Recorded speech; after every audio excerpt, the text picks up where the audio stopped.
काँग्रेसचा सरकार विरोधात जिल्हाधिकारी कार्यालयावर भव्य आसूर मोर्चा, बैलगाडी, ट्रॅक्टर आणि गाढवांचे अनोखे आंदोलन. चर्चेत महागाई, बेरोजगारी व शेतकरी कर्जमाफीच्या मागण्यांसाठी काँग्रेस रस्त्यावर.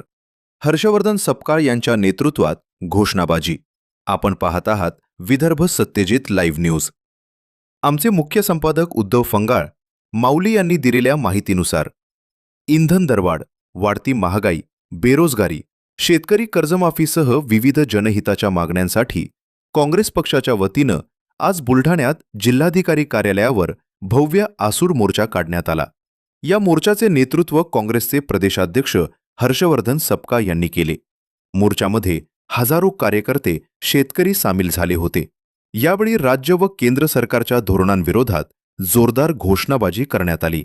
शेतकरी, बेरोजगार युवक, कामगार आणि सर्वसामान्य नागरिकांच्या प्रश्नांकडे सरकार दुर्लक्ष करत असल्याचा आरोप यावेळी काँग्रेसच्या नेत्यांनी केला. मोर्चाचे विशेष आकर्षण म्हणजे 2 गाढवं, बैलगाडी आणि ट्रॅक्टरला बैलगाडी बांधून जिल्हाधिकारी कार्यालयापर्यंत नेण्यात आले. सरकारच्या धोरणांचा निषेध व्यक्त करण्यासाठी करण्यात आलेल्या या अनोख्या आंदोलनानं सर्वांचं लक्ष वेधून घेतले. यावेळी बोलताना हर्षवर्धन सपकाळ यांनी इंधन दरवाढ, महागाई, बेरोजगारी आणि शेतकरी प्रश्नांवर राज्य व केंद्र सरकार सपशेल अपयशी ठरल्याची टीका केली. जनतेच्या मूलभूत प्रश्नांकडे दुर्लक्ष करणाऱ्या सरकारविरोधात काँग्रेसचा लढा अधिक तीव्र करण्यात येणार असल्याचा इशाराही त्यांनी दिला. मोर्चानंतर जिल्हाधिकाऱ्यांमार्फत शासनाला विविध मागण्यांचे निवेदन सादर करण्यात आले.